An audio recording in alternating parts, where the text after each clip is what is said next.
Oi, pessoal! Eu sou a Isa e vim para a nossa parte 2 de revisão de ventilação mecânica. Nós vamos agora para a parte de curvas e loops. E como cai na prova? Eu trouxe aqui duas questões e elas são bater o olho, ou você sabe ou você não sabe. Então, primeiro eu trouxe essa questão que mostra uma sincronia no ventilador e pergunta o que justifica o aspecto do gráfico. Então, é uma coisa que não tem muito o que olhar, é uma questão bem fácil para quem conhece. Você bate o olho e você já sabe o que está acontecendo. Então, só de olhar, posso não saber nada de curva e loop. Eu sei que tem alguma coisa aqui que interrompe o fluxo. Então, ele não chega a zerar. A partir disso, a gente começa a raciocinar. Então, ele pergunta, tem vazamento de gás? Existe uma pipa intrínseca? O volume corrente está alto? O tempo inspiratório está excessivo? Então, qual que será a questão? Aí ele traz uma outra questão bem polêmica, que é de um paciente de 53 anos, estava em ventilação mecânica e mostra aqui o ventilador mecânico. O que chama a atenção nesse gráfico? Essa dobrinha aqui. O que é isso? E é justamente isso que ele pergunta. O que está acontecendo com o paciente? O paciente está sob VCV e tem pressão inicial positiva. O paciente está em PCV e há vazamento de gás. O paciente está sob VCV e tosse no início da inspiração. Ou o paciente está sob PCV e com um ciclo assistido. O paciente está em PCV com o ciclo assistido.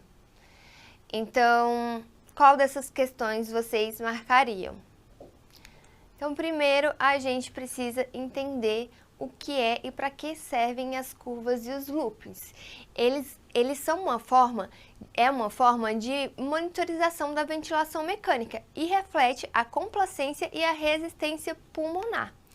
Então, as curvas, elas podem ser expressas em variações de pressão, volume, fluxo e tempo.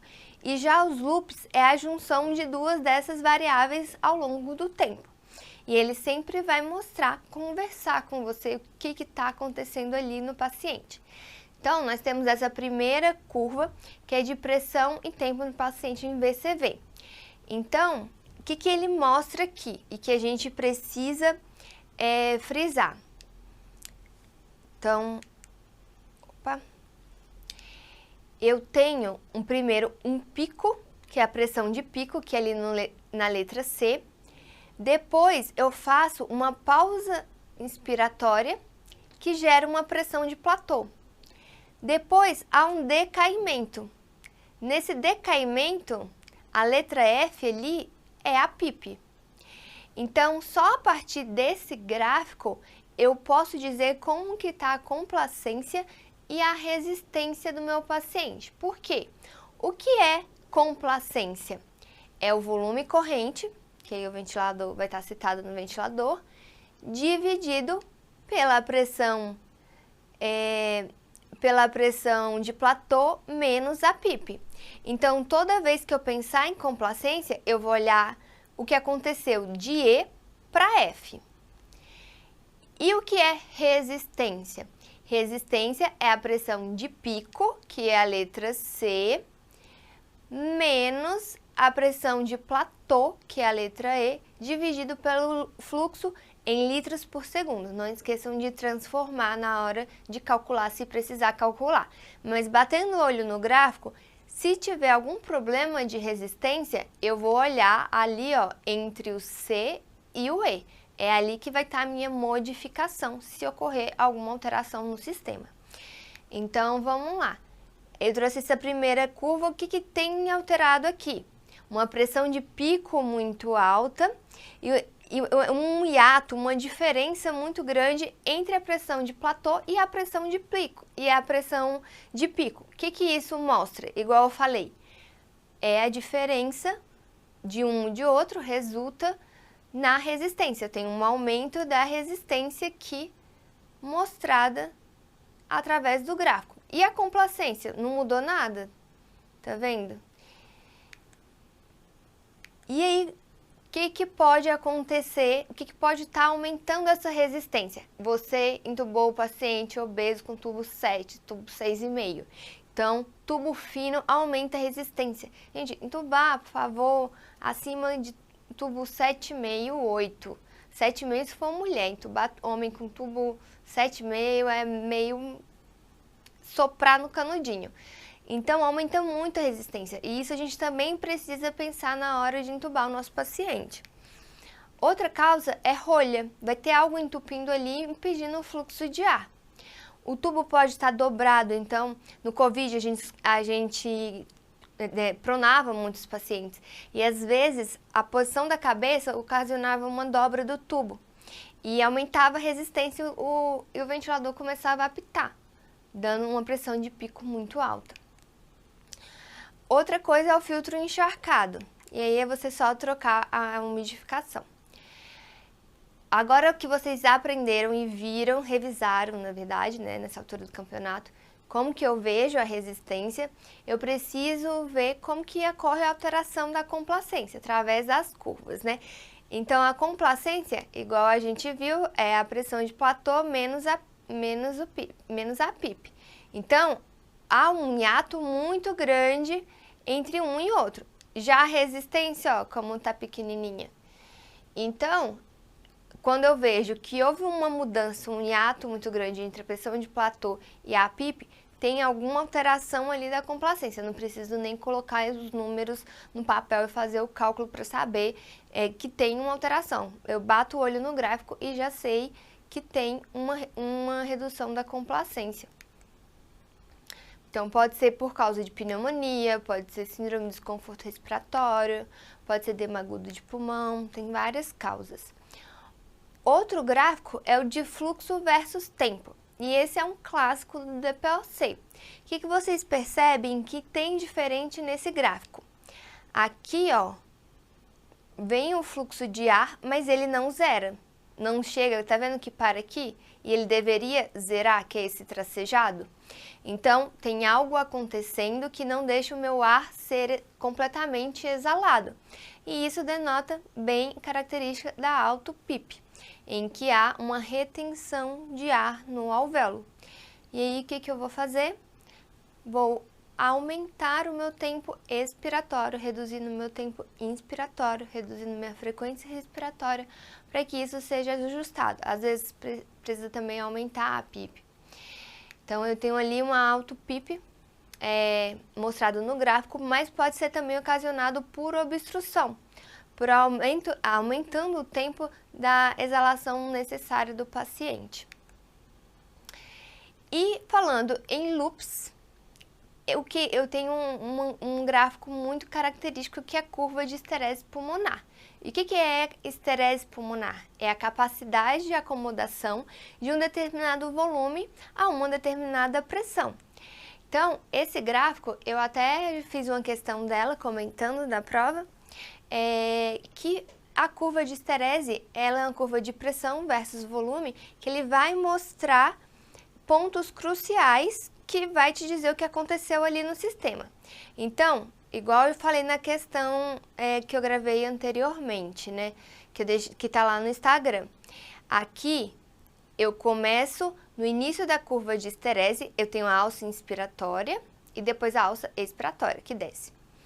No início da alça inspiratória, é igual soprar uma bexiga. Eu preciso colocar muita pressão para encher pouco volume. Estão vendo? Tem pouco volume aqui com muita pressão. Depois que eu chego nesse ponto, que é esse ponto aqui de inflexão, o primeiro ponto de inflexão, que é o ponto necessário para a maior pressão para dar enchimento ao meu volume, o volume começa a aumentar com pressões menores. Igual a bexiga, depois que eu coloquei uma pressão necessária, depois fica mais fácil de insuflar. E aí eu vou insuflando, insuflando, até um ponto que a gente vê que insuflar ali só tá trazendo distensão pulmonar e não tá trazendo benefício, melhora de complacência. Então, eu chamo ali esse bico como, quando forma um bico de pássaro, de uma overdistensão, um aumento da distensão. E depois aqui eu tenho a exalação. Então, isso é o básico que você precisa saber da curva para saber o que está acontecendo com ela. E aí, a gente consegue identificar as alterações, conforme o que está sabendo como que se comporta a curva normal. Então, nessa curva de redução da complacência, de um paciente com síndrome de desconforto pulmonar, o que aconteceu? Ele partiu aqui do normal, em que era fininho e alto, para uma curva mais deitada. O que aconteceu? Eu estou precisando de grandes pressões para atingir pouco volume. Então, isso denota uma redução da complacência pulmonar. E o aumento da resistência. Como que acontece? Aqui no ramo expiratório, vocês estão vendo, e também no ramo expiratório, há um aumento da pressão. E aí, esse aumento da pressão, ele não exala muito o volume, porque ocorre algo que está trazendo resistência, está limitando ali o fluxo. Então, meio que o gráfico fica inchado, insuflado para os lados, diferente da complacência, que aí eu achato mais a curva. Esse gráfico mostra a ventilação controlada por pressão com fluxo desacelerado. Teve uma questão de prova, não sei se foi ano passado ou se foi de outros anos, que tinha uma questão parecida. Então prestem atenção nesse gráfico, era exatamente esse gráfico. Tá vendo que ele não tá aquela curva de esterese bonitinho? Ele precisa de uma pressão maior e depois que ele começa a ter uma inspiração, ganhar um volume. E a curva expiratória, ela é mais para quadrada. O que está acontecendo aqui? Pode ser um paciente com asma e um broncoespasmo. Então, a questão desse ano, eu acho que foi até ano passado, ele perguntava o que aconteceu de uma curva para outra. Então, foi usado um broncodilatador e aí a curva voltava ao normal. Aqui, uma curva totalmente diferente de esterese, que mostra mais, com uma única pressão, um aumento do volume. Isso remete o paciente em CPAP. E essa coisinha aqui, que a gente ficou em dúvida na questão. O que significa? Aqui é um paciente em CPAP, mas ele está no ventilador mecânico e ele tem um suporte. Então, essa dobra da curva mostra esse suporte assistido. Ou seja, depois eu vou falar mais pra frente na questão, qual é a resposta. Então, quando vocês verem essa dobrinha, ultrapassando ali o limite, tendo uma parte mais negativa, significa que tem o paciente está em CPAP, mas com a pressão assistida. Então, eu estou fazendo CPAP no ventilador mecânico e dando ali um suporte. Aqui, igual eu já falei, que é o bico de pássaro, que a gente vê na curva de esterese, ó, o bico tá bem bonitinho aqui, tá bem afilado, mostrando uma overdistensão. Na curva de fluxo e volume nos loops, o que eu vou procurar? O que eu vou ver?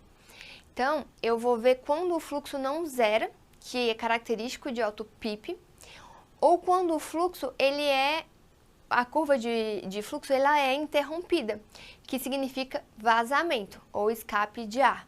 Então, ocorre um stop na curva e isso fica bem nítido.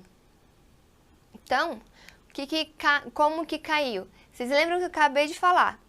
Nessa curva de pressão, vocês veem pressão, volume. Mas no fluxo, ele é interrompido, ele não zera. Então, quando tem esse stop, igual eu acabei de falar, tem algum vazamento. E aí a questão fica muito fácil, você bate o olho e já sabe o que é. Então, letra A, vazamento de gás presente. Outra questão que é a que gerou bastante dúvida. Então, eu tenho aqui um entalhe, igual eu mostrei naquele slide, só que quais são as alternativas que ele nos dá? todos os pacientes estão em pressão ou volume controlado. E não, ali é um CPAP com uma pressão de suporte, ou seja, a questão foi anulada e não tinha resposta certa.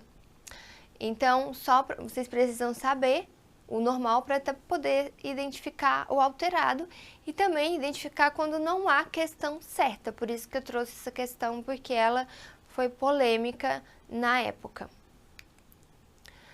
Então é isso, pessoal. Eu acho que de ventilação mecânica, assincronias e curvas e loops pode ser a parte mais difícil e é a parte que vai cair na teórica e na prática. Então, veja esse vídeo antes das provas, veja 2 vezes, pegue os resumos que a gente fez no e-book e dá uma olhada, porque sempre vai cair e é sempre a mesma coisa, qual a sincronia e qual o tratamento. Ou ele dá o tratamento e pergunta qual a sincronia foi revertida. Então, se não aprendeu até agora, decore. Mas se você souber raciocinar em cima da questão, é muito mais fácil. E é isso que a gente quer com vocês, que vocês aprendam a raciocinar em cima da questão para não dar um branco na hora e esquecer. E é isso que a gente vai fazer mais detalhadamente o ano que vem, né? Pegando bem na mão de quem, infelizmente, não passar esse ano ou de quem for começar a prestar a prova o ano que vem. Então, é isso. Boa sorte, pessoal. Boa prova!